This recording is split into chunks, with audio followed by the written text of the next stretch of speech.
Welcome to the Great Detectives of Old Time Radio. From Boise, Idaho, this is your host, Adam Graham. If you've got a comment, send it to me. Box 13 at greatdetectives.net. Follow us over on Twitter at Radio Detectives. And be sure, once a month, cast your vote for the show on Podcast Alley. podcastalley.greatdetectives.net. Before we do get started with today's program, I do want to remind you that every week over at greatdetectives.net, I post at least one article. These can be on Golden Age detective stories or other types of Golden Age television, movies, or radio, as well as an occasional review of books, movies, or CDs that are mysteries. You can check it out at greatdetectives.net, and if you have a Kindle, you can automatically have these posts delivered to your Kindle. You can try that out free for 14 days. Well, William Gargan didn't find great success with Ideal in Crime. Where he did gain renown was as one of television's first stars. He landed the role of Martin Kane, Private Investigator, which was a live detective show broadcasting from New York City. The series was sponsored by the United States Tobacco Company. And when Gargan was on Martin Kane, the show was Kinescope Live, and they would do the product placements right in the middle of the program, because one of Martin Kane's favorite hangouts was the tobacco store. So the commercial would be people coming in to buy pipe tobacco or a special brand of cigarettes that the show sponsored. Martin Kane became a huge hit in terms of ratings. It competed frequently during Gargan's time with the Arthur Godfrey Talent Hour. Gargan gained worldwide renown, so much so that when he went to the Vatican, he went through a room where there were some men studying for ministry who were, when they were eating, not allowed to look up as part of their discipline. As he was going through there, though, he heard one of the people whisper, "Hey, that's the guy who plays Martin Kane." And he explained to his superior that he hadn't looked up, but that he just looked down at the mirror, and it had cast Gargan's shadow. However, he was quite a bit away from this level of worldwide renown by the time today's episode aired. This episode was from April 5th of 1946, 2.5 months after the program premiered, and it's called The William A. Davis Case.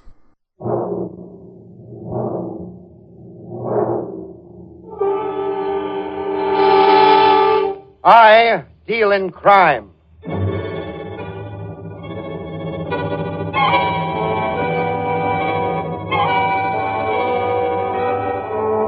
The American Broadcasting Company presents I Deal in Crime, starring William Gargan as Ross Dolan. This is Ross Dolan speaking from one of the ringside tables at the Rose Room Dance Palace. Yeah, you guessed it. 50 beautiful hostesses. Count them, 50. If you're wondering what I'm doing in a spot where they tap you a dime for a 2-time whirl around a small floor, it's because somebody gave me a lifetime pass. Also because a man named William Davis came to see me. William A. Davis, if you please. He was one of those stuffy little butt-budgets, about 50 years old, and tried to cling to a dull youth by brushing his thin hair over a rapidly spreading bald spot. He walked into my office one bright afternoon and said, Mr. Dolan, you're a detective. I want you to find my daughter for me. Sure, Mr. Sit down. I haven't time. My name is Davis.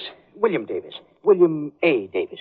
Well, glad to meet you. My name is Dolan. Ross Dolan. The only second name my father gave me I got when I broke the mirror in the front parlor. I have no time for levity, Mr. Dolan. Oh. Naturally, since my daughter has disappeared, I've been quite concerned, even a trifle distraught, if I may say so. Oh, say anything you want. I live up in Mission Valley. Lived there for 20 years. One day last week, my daughter simply disappeared. How old is your daughter, Mr. Davis? She's 17. A dangerous age. Yeah. Also, you'll find her self-willed. You may have trouble bringing her back. Uh-huh. Any boyfriends, Mr. Davis? I know of none. I've prepared a sort of brochure on Jacqueline. Pictures, a complete history, so you'd have something to work on. Here. Oh, thanks.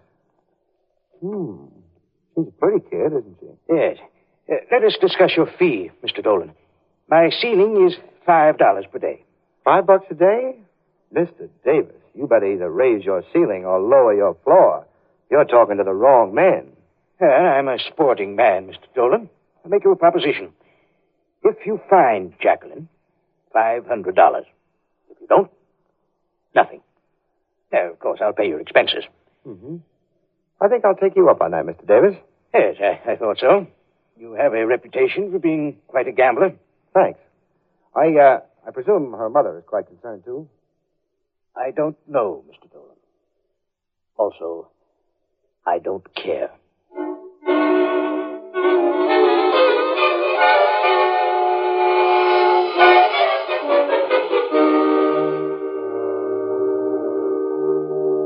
William A. Davis hiked out of there like an upstate Napoleon on his way to Josephine. I settled down to the more serious job of finding a 17-year-old girl in a big city, and it turned out to be tough. The Missing Persons Bureau gave me no leads. Neither did the hospitals. I called and asked more questions than a quizmaster at a lawn party, and finally wound up with a pretty, nice, round goose egg. I decided to beat it down the street. But the minute I left the building, I got that uncomfortable feeling around the collar. I walked the block and looked around. I had a tail. I kept going towards the next corner. I rounded the corner and stopped. My pal was close behind me. He was a big, beefy bird, but I stopped him. Oh, pardon me. Hey, why don't you look where you... Uh-oh. What's the matter, Pally? Afraid you'll miss the bus? I'm not on my way to missing any buses. Maybe not, but you sure missed the boat. Get out of my way, mister. I'm in a hurry. Sure. You're in a hurry. So am I. Hey, what are you doing? What are you pulling it on my arm? Maybe I ought to snap it for you. My arm. Cut it out, will you? Sure, Pally. As soon as you tell me why you were following me. I wasn't following you, mister. Change your mind, Pally? My arm. My arm.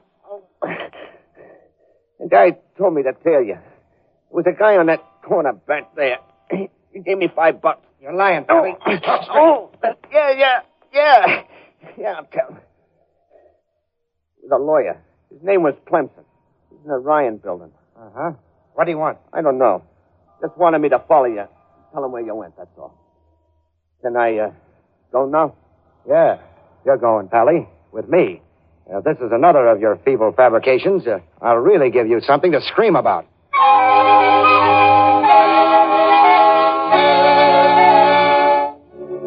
The character and I walked over to the Ryan building a couple of blocks away, rode up to the offices of Edgar Clemson, attorney at law. We walked right past a cute little secretary who was busy hiking her nylons up to sea level. Just a moment, sir. You can't go in there. Who said so, sister? Come on, you. Okay. You, Clemson? How did you get in here? Who are you? I got in through the door. My name's Dolan. I brought you something. What do you want? I'm busy. I brought your tail back, Clemson. Next time, get a guy who's a little smaller than a two-car garage and a little smarter than a Ubangi. Really, Mr. Dolan, I don't know what you're talking about. Don't go spreading that around, Clemson, because I know better. You hired this mug here to follow me. He says so. Follow you? Really, Dolan, I'm engaged in the practice of law, not a scavenger hunt. One more crack like that, mouthpiece, and I'll twist your trumpet.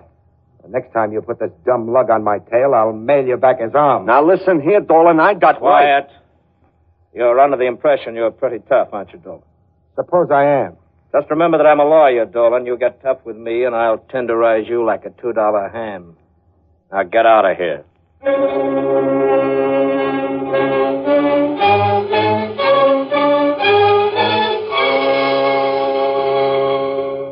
It would have been a pleasure to hang one on Clemson, but the percentage was against me.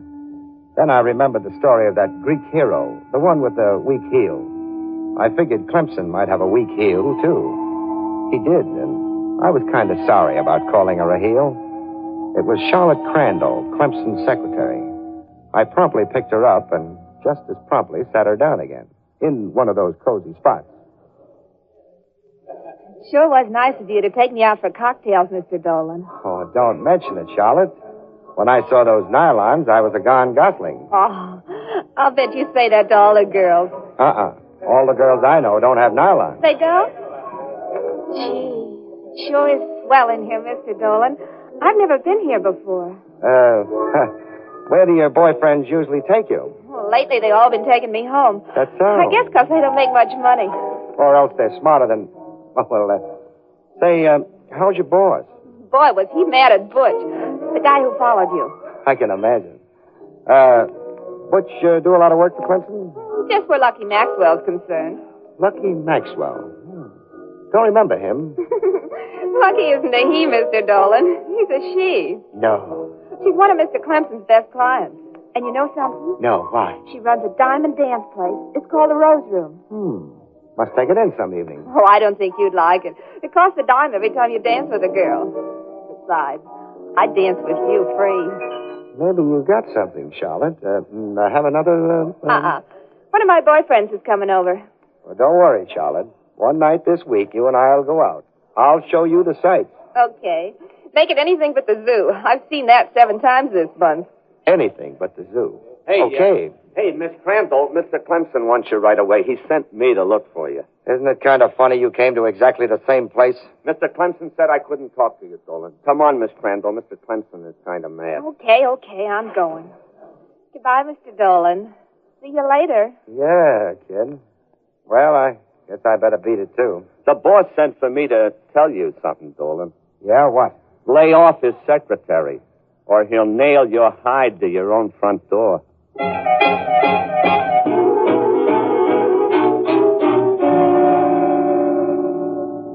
I paid the bill and got out of the spot. I wandered downtown a little deeper, where the stores have open fronts and the proprietors wear only shirts and try to coax you inside. I killed time until it was dark, and then I went for an evening of dancing at the Rose Room. I walked between a garish sign that advertised 50 beautiful hostesses. 50. Best music in town.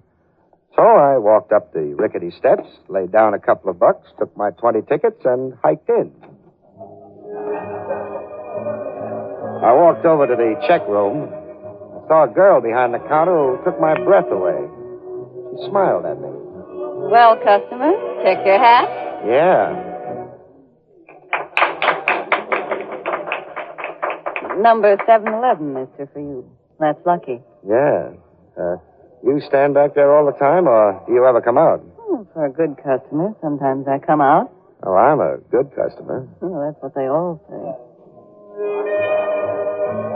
Dan? Well, why not? Well, come on, customer. Yeah. Give me your ticket.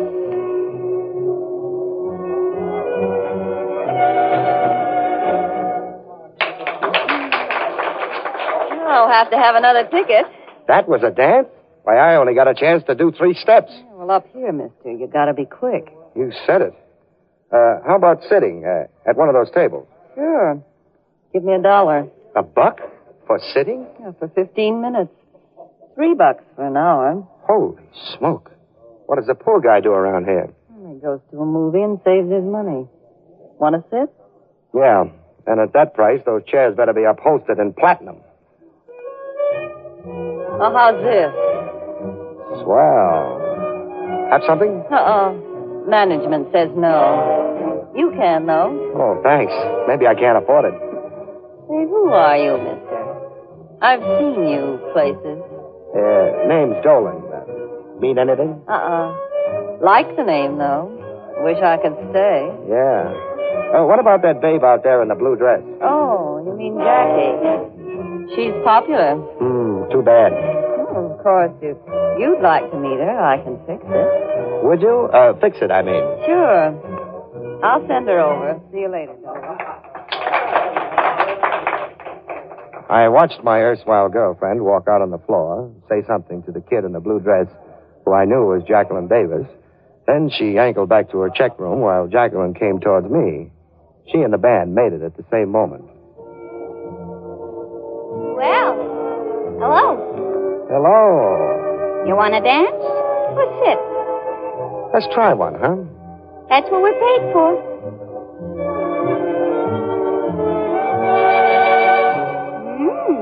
You're pretty good.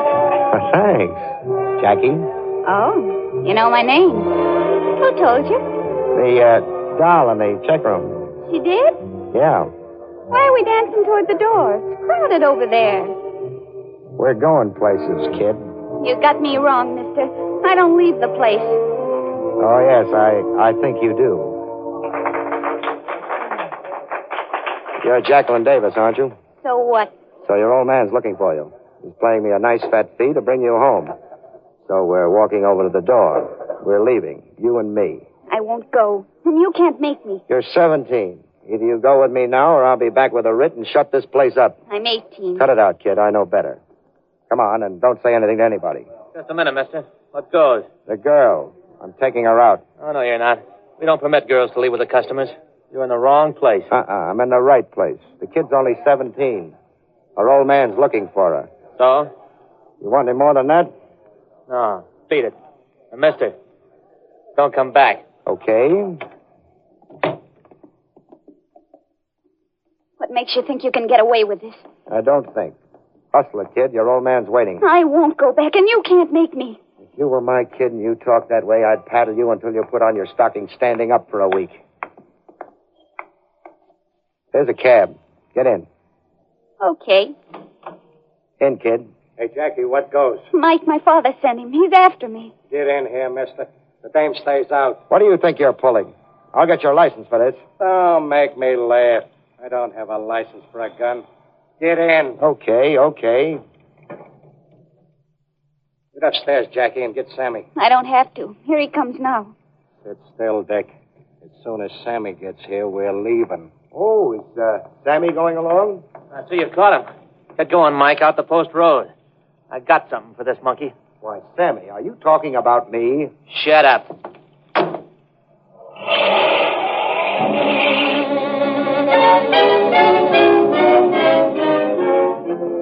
We headed out of town fast. I took a look at Sammy, the dance hall bouncer, and I didn't like what I saw. He had those tight little lines around his mouth and a cold gleam in his eye. He didn't say a word until we got about 10 miles out. Then, in a nice, quiet spot, he opened up. Pull up, Mike. This is it. Okay, Sammy. I suppose this is where you make with the bang-bang and the body in the bushes? No, we're just taking you for this little jaunt to teach you a lesson. How nice of you, Pally. Do I get a diploma? Just be happy you don't get a hit in the head, Dolan. You're mixed up in something that doesn't concern you. Stay out of it. Who's going to make me? Several people. Next time we have to ride you out of town, you'll be a lot unhappier. Now get out. Oh, wait a minute. You mean you took me for this nice ride and now I have to walk home? You sure do, Dolan. And the next time I have to take you for a ride, you won't have to walk. Oh, nice. I'll bring you back in a basket. The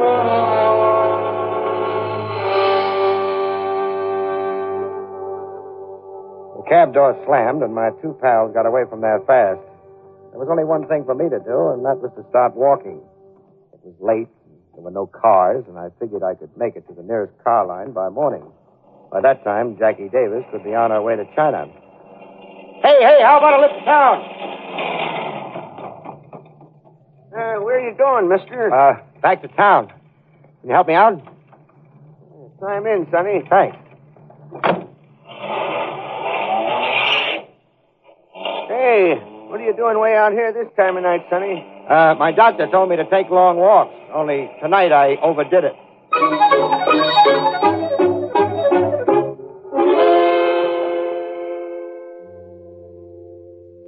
The old man edged away from me as though I were a psychopathic case, but he did run me into town. He chugged right down to the corner opposite the Rose Room where he let me out. I walked across the street and hid in a dark doorway next door to the main entrance. It was 10 minutes to 12. I made it just in time because Jacqueline Davis was coming down the steps with Sammy. Don't be silly, kid. I just took him for a long ride and make him walk back. But are you sure he's not around? Not unless he flew back. He's got a long walk, kid. Now, don't worry about a thing. I hope nothing goes wrong, Sammy. My father hired him to bring me back. I know. Now, forget it, will you, Jackie? Here comes Mike, right on the button. Get in, Jackie. I'll ride home with you. Thanks. I'm kind of scared. Hey, anybody tell you, Mike? I'm clean.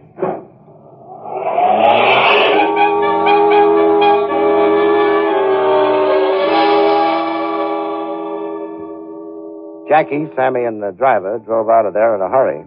I got a cab and followed. They pulled up in an apartment house. I watched while the girl got out and ran in. Sammy and Mike drove off. I left my cab and walked to the apartment house door. I was surprised to see the name Maxwell on the mailbox. I pushed the button, and half a minute later, I was knocking on a door. Come on in, Sammy. You sure got back fast, Sammy. I sure... Oh. Not old kid. The name's Dolan. Come on, you're leaving. I won't go. I'll yell for help. Go ahead. I'll explain that I'm taking a 17-year-old kid back to her old man. Yes, and you don't know what you're doing. If Sammy was here, he'd show you. If Sammy was here, I'd give him a nut on the head. Now, drop the talk, kid, and let's get out of here. I wasted enough time on you. Mr. Dolan, please, can't I stay here? No, come on. Uh-oh.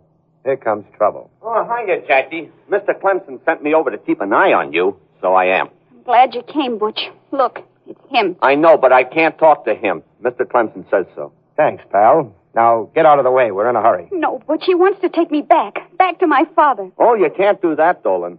Mr. Clemson says for her to wait. Out of the way, dopey. I don't like being called a dope, see? For the second time, out of the way, dopey. I just remembered I don't like you very much, Dolan. That's too bad. Now, come on, kid. We got things to do. We went back downtown for two reasons. One, to get my car, and two, to tell old Davis I'd found his daughter. I called Davis on the phone. You've got her? You've actually found her? Sure, Mr. Davis. What now? Bring her up here. At this hour of the night? How soon can you leave? In about 10 minutes. Good. You can make it in an hour. Take the post road. The post road? Yes, it's faster that way.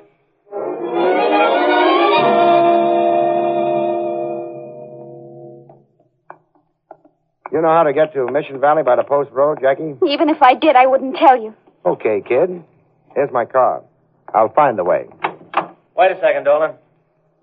You're not getting in there. Well, if it isn't Sammy the Bouncer. Been riding any more characters out to the sticks? Don't be gay, Dolan. Just get back up to your apartment. Jackie isn't going back to her old man, see? Yeah, Pally, I see. And I see a gun right here in my mitt. Now, we'll see how well you're loaded. No, you don't. Oh, yes, I do. I might be sorry if I didn't take precautions. There.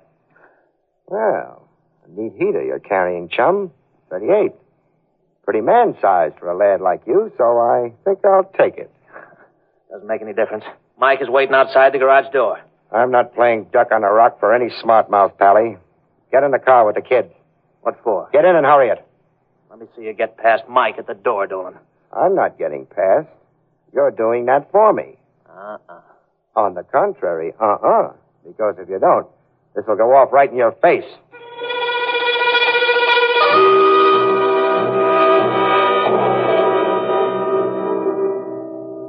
Sammy had a lot of nerve, but the gun scared him. We drove out the door. Sammy said the correct thing, and I waved gaily at Mike and beat it out of town. I remembered how kind Sammy had been to me, so exactly 10 miles out, I dumped him off to hoof it back to town. I don't think he liked it. We'll be there in 10 minutes, kid. I'm sorry I had to let Sammy out so far back. You think you're so smart. You just wait. Hey, look at that chump coming up behind us without lights. Hey, you, turn on your lights.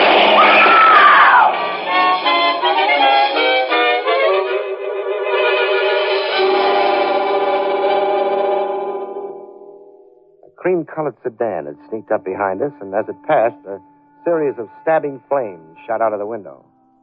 One of the bullets hit my front tire, and I wheeled off into the ditch. I sat there for 5 minutes, but the car never came back. He must have been positive that he got us. I changed the tire, and 10 minutes after that, led the girl into the Davis living room. A splendid job, Dolan. Splendid. Thanks, Mr. Davis. But did I hear shots down the road a while back? Somebody tried to shoot us off the road. And you, my dear, did you enjoy your trip to the city? Please, Mr. Dolan, don't leave me here. I'm scared. Oh, what a way to speak of your own father, Jacqueline. Here, Dolan, I'll write you out a check. Please, Mr. Dolan. He took all of Grandfather's money. The money I was supposed to get. She's talking like a child, Dolan. Come, I'll write you a check. Sure, you'll give him a check. You've got plenty since you drove Mother out of the house. Jacqueline, you don't know what you're talking about. That's so. Mother told me everything. You stole everything Grandfather left me. Your mother is a... Be quiet, Jacqueline. You're just a big crook. You've always wanted everything for yourself. Come, Dolan, I'll make you out your check. Just a minute, Davis. Jackie, is your mother, does she work down at that joint, kid? She owns it, Mr. Smarty. She's Lucky Maxwell. Jacqueline, I'll teach you to run off to the city and blab to your mother. That'll teach you a few things. That'll be enough of that, Davis. If you want to beat your kid, do it when I'm not around. This is my affair. You keep out of it. I'll get your check. Please don't leave, Mr. Dolan. He'll kill me. Honest, he will. You be quiet, Jacqueline. Maybe I ought to hang around, Davis. You'll get your check and get out. That's what you'll do. Jackie, what kind of a car does your father drive? Why, Jacqueline? It's a cream-colored sedan. Mr. Dolan, you don't think... Uh-huh. You know, Davis, I've made a mistake. I've been working for the wrong person. You drove that car tonight. You asked me to drive the post road so you could knock us off. You were playing a little murder game on the safe side. Put up your hands, Dolan. That's what it is. You hired me to get the kid out in the open so you could knock her off. Too bad you ever learned to think, Dolan. Yeah. Now you'll have to get rid of both of us, won't you? I told you he brought her up here, Mr. Clemson. See? Yes, we thought we'd find you here, Dolan. Mother, what are you doing here? Drop it, Davis. Drop the gun. Haven't you done enough? Yeah, Mr. Davis. You're in enough trouble now. No, you don't. This is my house, and I've got a right to defend myself against all of you. Even you, my dear. You'd really shoot, wouldn't you? Of course I would. No, he won't. Give me that gun, old-timer. I said, give me that gun. Oh, keep away. Keep away. I'll shoot again. No, you won't, old-timer. Now, Mr. Dolan, I got something for you, too. I owe you. That'll be enough of that, Butch. But, boss... That'll be enough, I said. Thanks, Clemson. Don't thank me, Dolan. You're in trouble. I'm going to charge you with assault. That's for hitting Butch. And for kidnapping Sammy as well as Jackie. That'll cool you off. Yeah, and I don't blame you. For once, I was on the wrong side of the fence. Well, nevertheless, Dolan, we heard you outside the door. By doing what you did, you probably saved Jackie's life. Yes, Dolan. So under the circumstances, we're willing to drop any possible charges if you'll help Miss Maxwell in her suit against Davis. I'll be glad to. Say, sister, didn't I hear Jackie call you Mother? Naturally. I'm not her grandmother, you know.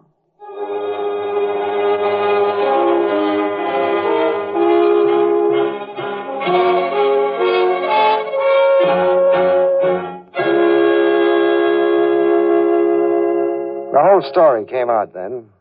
Jackie was to be 18 in 2 days. In spite of the fact that her mother was to have her, old man Davis wanted to keep her. Then he could cover up the fact that he'd stolen most of the money left her by her grandfather. Clemson forgave me, and so did Butch. The kid, Jackie, kissed me for sticking up for her. Lucky Maxwell? Well, I talked to her a couple of days later at the Rose Room. You look surprised, Dolan. I could have a 17-year-old daughter. You could, sure, but you're not over 30 yourself. Oh, thanks, Dolan. Only I'm 35. Sister, the years rest on you like a feather. But what about this Maxwell business? Well, Maxwell is my maiden name. He threw me out because he thought it'd make it easier for him to get his hands on the money my father left Jackie. And all the time I thought he was on the level. Well, naturally you would. But do you know that for a long time, even I was a virtual prisoner? When Jackie grew older, she sneaked down to see me after I'd left him. But a joint like this? Oh, why not? That way I could keep an eye on her. Oh, by the way, Dolan, he promised to pay you. He can't, but I can. Here, here's the check. Oh, thanks, Lucky. You know, you should get married again. You're young. Am I? Oh, and you're beautiful. Like a rose. You're breathtaking. Am I? Now, take Clemson. He's pretty good Joe. Yeah, he's my lawyer. There's no romance in legal matters. Well, someone else, then. Sure. Let's dance. Come on. But, I'm too young to get married. Are you? Besides, I left my wallet at home. Yeah, I thought you would. Here's 10 tickets. Let's dance. Yeah, but, After all, what have you got to lose? Oh, not a thing. Not a thing. Pardon me, folks, and, good night.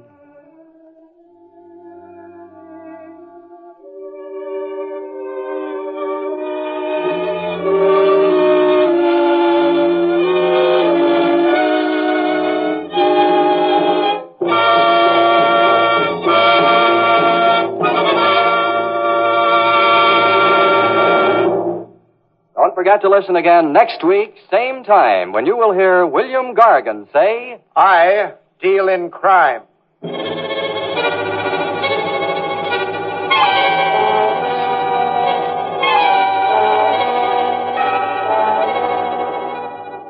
I Deal in Crime, starring William Gargan as Ross Dolan, is a special presentation of the American Broadcasting Company, written by Ted Hediger, directed by Leonard Rieg, with original music composed and conducted by Skitch Henderson. All characters and incidents used on this program are fictitious. Any resemblance to actual persons or incidents is purely coincidental. I Deal in Crime came to you from Hollywood. This is ABC, the American Broadcasting Company. Welcome back. I had fun with this episode. It's something interesting and different when our private detective spends the episode exchanging hard-boiled insults with several people only for it to turn out that they're not such bad guys after all. This one is noteworthy as well as a hard-boiled detective show where nobody died, though Ross Dolan came a little close there. All right, well, now we turn to listener comments and feedback. We got an email, or comment, I should say, from Charles asking if I knew where there were any Box 13 scripts for a drama group to perform. I'm not aware of any Box 13 scripts out there, but if you do have a drama group and you'd like to perform an old-time radio play, reenact one, there's a very good site called genericradio.com. That's genericradio.com. And they have scripts for a wide variety of shows, including Pat Novak for Hire, Burns and Allen, Suspense, and many others. So if you're looking for one of those, I recommend genericradio.com. All right, well, we have a note from Bill who says, who sent along a nice donation to the program. Says, Adam, I've enjoyed your Great Detectives podcast for some months and felt compelled to contribute. Keep up the great work. By the way, Candy Matson is my favorite. Well, thanks so much for the contribution, Bill. And we'll be sending along information to access our premium site, which we do for all donations of $7 or more. Support is much appreciated. And of course, we will be getting to Candy Matson fairly soon. It'll be the first new show we rotate in. But before that, we've got Rogues Gallery, which will start tomorrow and run for 24 weeks. So join us for that, the first episode of we've got with Rogues Gallery starring Dick Powell. And join us back next week for the last episode of I Deal in Crime, after which we'll begin Barry Craig Confidential Investigator. In the meantime, if you've got a comment, send it to box13@greatdetectives.net. You can follow us over on Twitter at Radio Detectives. And you can always feel free to call us, 208-991-4783. From Boise, Idaho, though, this is your host, Adam Graham, signing off.